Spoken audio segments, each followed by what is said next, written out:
I never thought I'd be the one telling a story like this.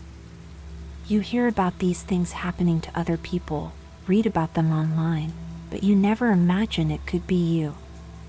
I've been an avid hiker for years, always felt at home in the wilderness. But after what happened on the Appalachian Trail last summer, I don't know if I'll ever look at the outdoors the same way again. It was supposed to be a solo 4-day trek, just me, my pack, and miles of pristine forest stretching out ahead.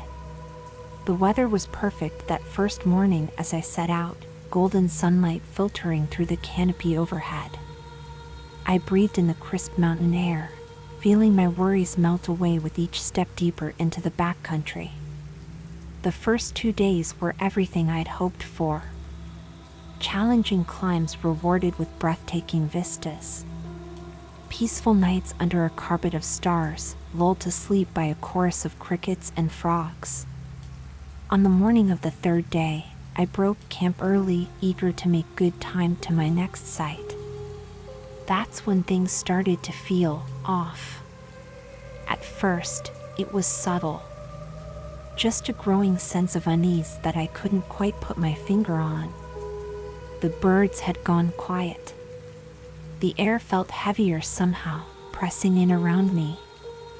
I tried to shake it off, tell myself I was being paranoid. But I couldn't escape the feeling of being watched. I quickened my pace, wanting to reach the next campsite before dark. As I rounded a bend in the trail, I saw something that made me stop dead in my tracks.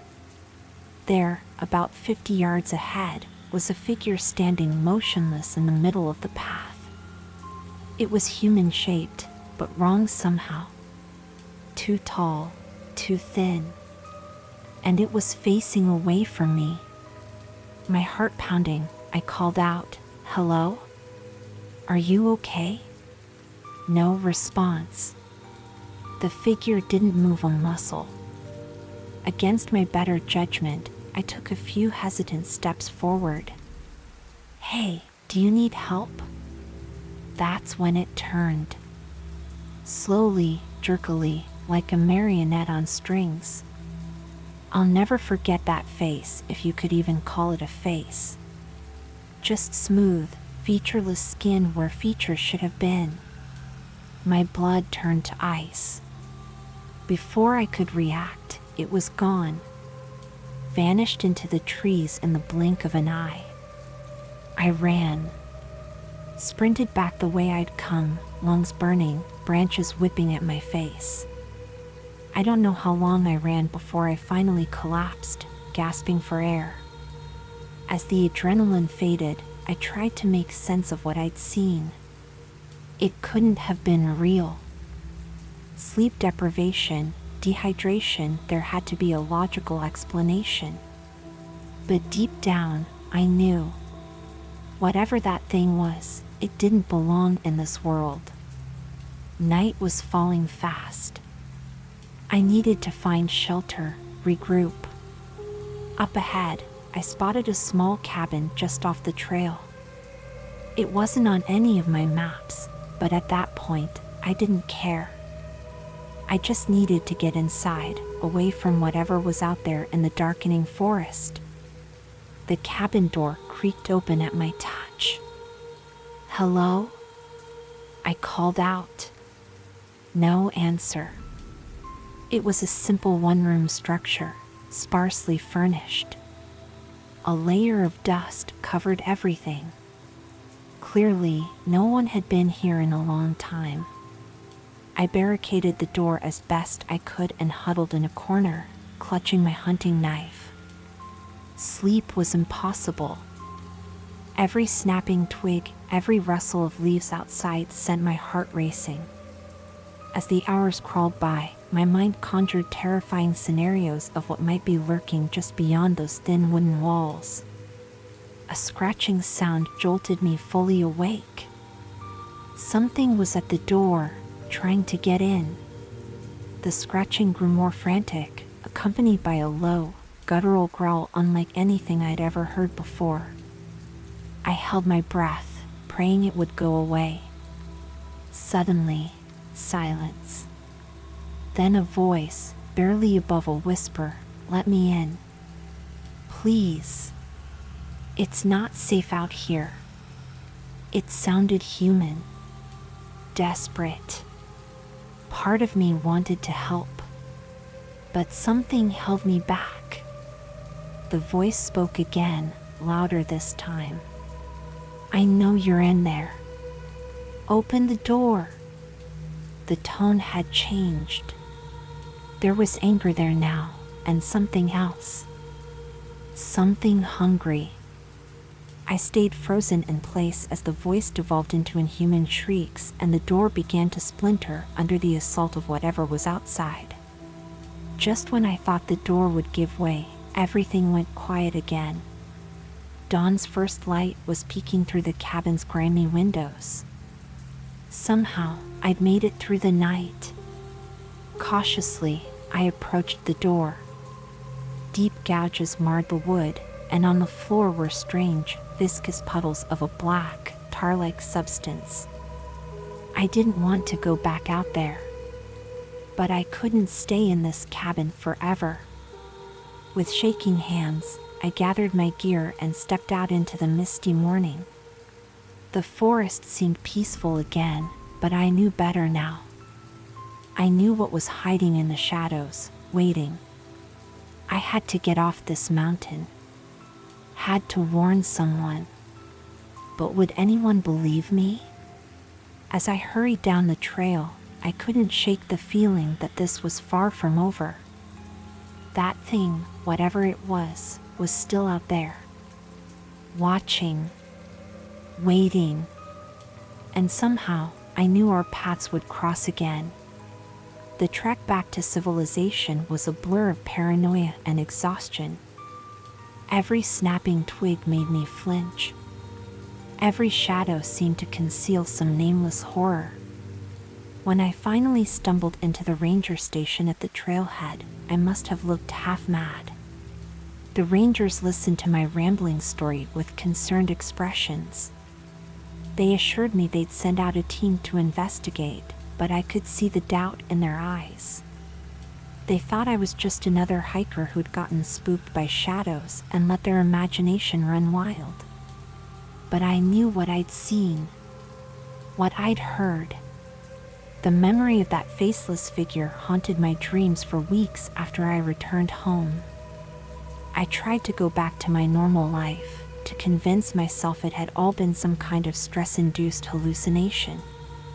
But deep down, I knew better. I started researching, digging into local folklore and missing persons reports from the area. What I found chilled me to the bone. My experience wasn't unique. Over the years, dozens of hikers had reported similar encounters, strange figures in the woods, voices luring them off the trail, unexplained phenomena that defied logic. Many of those hikers were never seen again. One night, about a month after my ordeal, I woke to find my bedroom window wide open, curtains billowing in the breeze. I was sure I'd locked it before going to bed. As I went to close it, I noticed something on the windowsill. A small pile of leaves, twigs, and pebbles arranged in an unnatural pattern. And there, in the center, was a single black feather. My blood ran cold. Somehow, it had found me. Whatever I'd encountered in those woods had followed me home. And I knew, with a certainty that turned my insides to ice, that this was only the beginning. I started seeing things out of the corner of my eye. Shadowy figures darting just out of sight. Strange symbols carved into tree bark when I went for walks in the local park. My phone would ring in the middle of the night, and when I answered, all I'd hear was the sound of wind through trees and something breathing, just barely audible. I tried to tell myself I was losing it, that the stress and trauma had finally broken my mind. But then came the night that changed everything. I was lying in bed, hovering on the edge of sleep, when I heard it. A voice, right next to my ear, as clear as if someone were standing in the room with me. "We've been waiting for you. It's time to come back."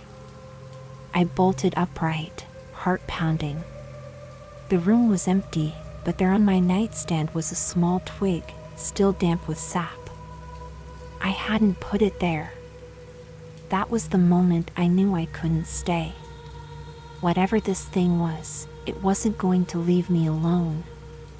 And somehow, I knew that running wouldn't solve anything in the long run. There was only one way this could end. I packed a bag that night, loaded up on supplies, gear, weapons, anything I thought might help me survive what was coming. As the first light of dawn broke over the horizon, I pointed my car towards the mountains, towards the stretch of trail where it had all begun. I don't know what I'll find when I get there. I don't know if I'll make it back this time. But I do know that I can't live like this anymore, constantly looking over my shoulder, waiting for the other shoe to drop. Whatever is out there in those woods, whatever has been stalking me all these months, it's time to face it head on. If you're reading this, it means I haven't returned. It means something went wrong. And if that's the case, I need you to know that the danger is real.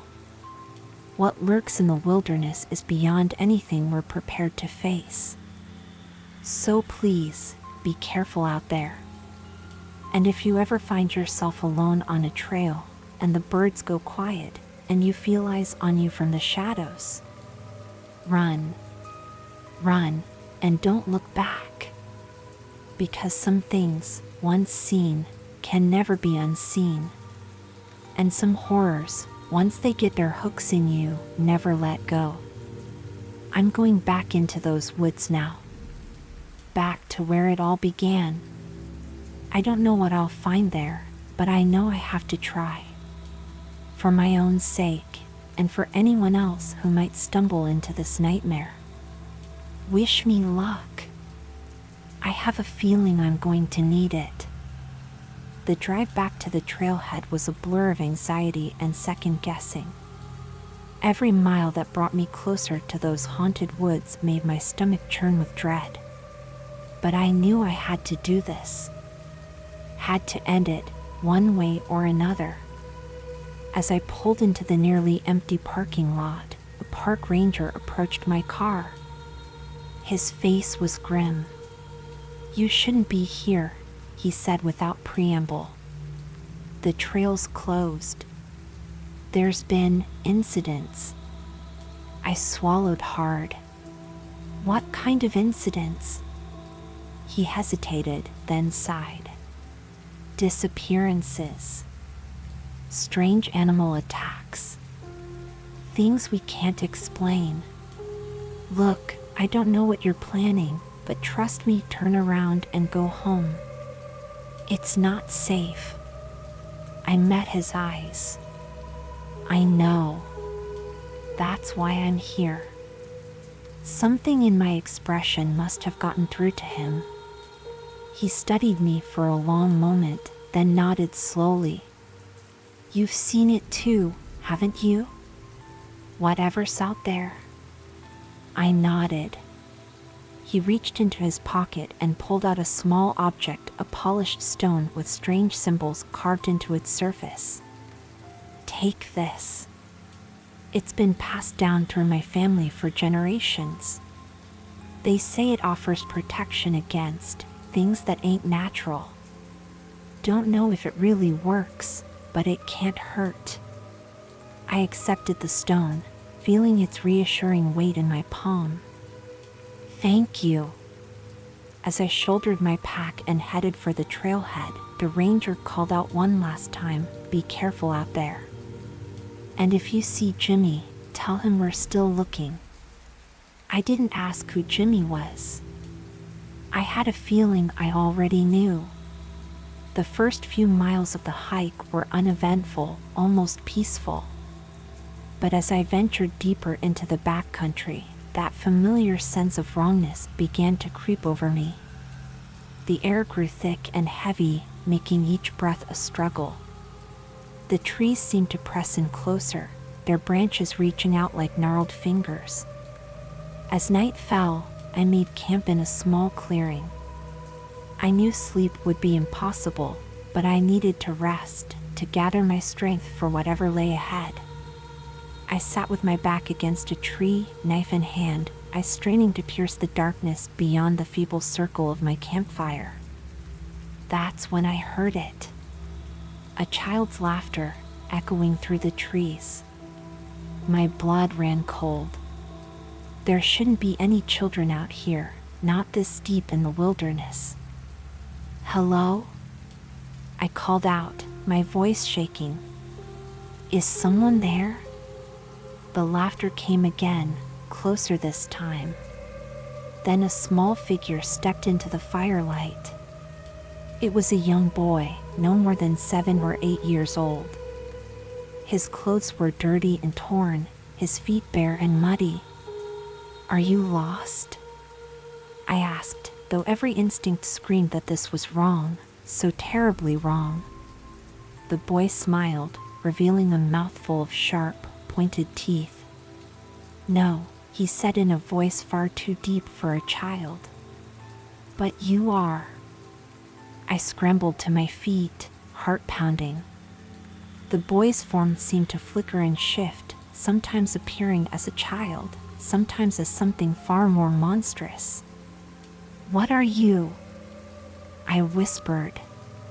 The thing wearing a child's skin cocked its head. We are the forest. We are the darkness between the trees.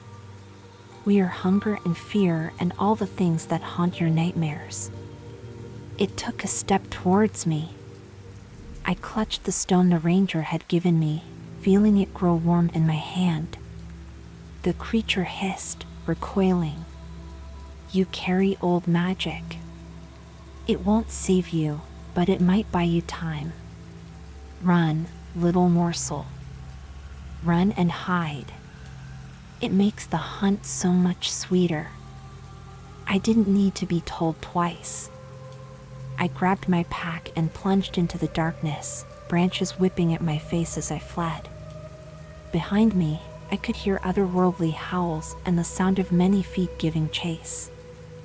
I ran until my lungs burned and my legs threatened to give out. Finally, I stumbled upon a cave half hidden behind a waterfall. Praying it would offer some shelter, I ducked inside. The cave was deeper than I expected, twisting and turning into the heart of the mountain. As I ventured further in, I noticed strange markings on the walls, pictographs that seemed to tell a story. A story of ancient tribes and rituals gone wrong. Of doors opened that should have remained closed. Suddenly, my flashlight flickered and died. I was plunged into absolute darkness. And in that darkness, I heard whispers. Hundreds of voices, speaking in languages I couldn't understand. The whispers grew louder, more frantic, until they were a deafening cacophony inside my skull. I clamped my hands over my ears, squeezing my eyes shut. Stop! I screamed. Leave me alone. And just like that, silence fell. When I opened my eyes, I found myself in a vast underground chamber. Shafts of pale moonlight filtered down from cracks in the ceiling, illuminating a scene that defied comprehension. At the center of the chamber stood a massive stone altar, its surface stained dark with what I prayed wasn't blood.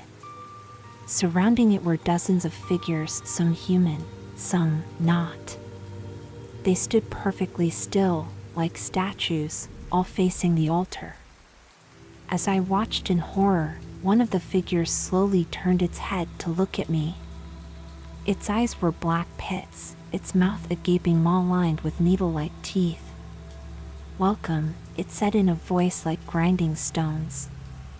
We've been waiting for you. I tried to run, but my feet wouldn't move. The creature approached, its form rippling and changing with each step. One moment it was a wizened old man, the next a beautiful woman, then a snarling beast. "What do you want from me?" I managed to choke out. The thing smiled, a horrific stretching of features that were never meant to smile. "Want? Oh, sweet child. We want what we've always wanted. To feed. To grow. To spread beyond these woods that have contained us for so long." It reached out a hand, now clawed and scaled, towards my face. "And you, my dear, are going to help us do that." In that moment, facing the embodiment of all my fears, something inside me snapped. I was done running. Done being afraid. With a yell of defiance, I pulled out the stone the ranger had given me and thrust it towards the creature. The effect was immediate and shocking. The thing recoiled with a shriek of pain and fury. The stone in my hand blazed with blue fire, filling the chamber with brilliant light. The other figures began to wail and thrash, their forms melting like wax under the stone's radiance. I don't know where I found the courage, but I stepped forward, holding the stone high. "You don't belong here," I shouted. "Go back to whatever hell spawned you." The creature that had spoken to me writhed in agony, its form twisting and dissolving. "You don't know what you're doing," it hissed. "We are ancient. We are eternal. You cannot destroy us." "Maybe not," I replied. "But I can send you back where you came from." I slammed the stone down onto the altar. There was a deafening crack, like reality itself was splitting apart. The chamber began to shake, rocks falling from the ceiling. A vortex of swirling energy appeared above the altar, pulling the creatures towards it. Their screams were terrible to hear as they were sucked into the portal. I held onto the altar for dear life, feeling the pull of the vortex trying to drag me in as well. Just when I thought my strength would give out, it was over. The portal snapped shut with a thunderous boom. The shaking stopped.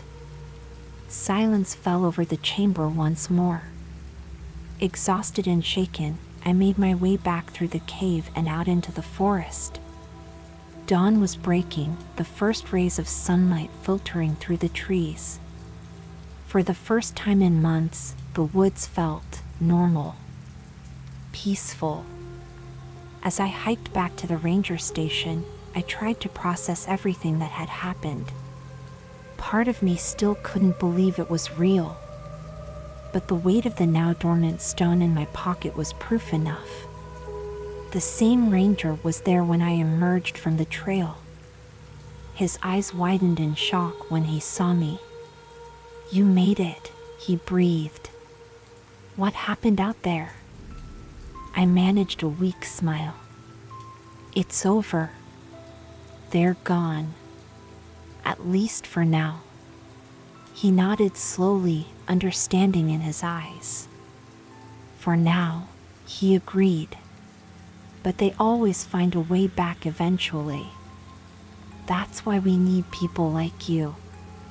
People who've seen the truth and are willing to stand against the darkness." As I drove home, I knew my life would never be the same. The world was bigger, stranger, and far more dangerous than I had ever imagined. But I also knew that I was stronger than I'd given myself credit for. I had faced my fears and come out the other side.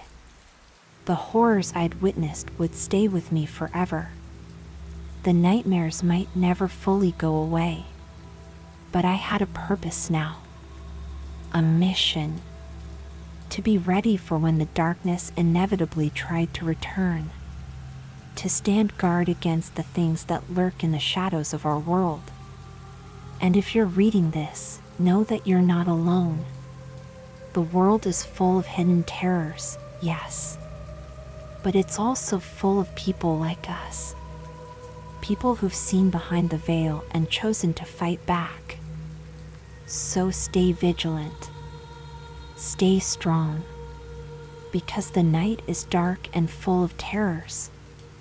But we are the light that keeps them at bay.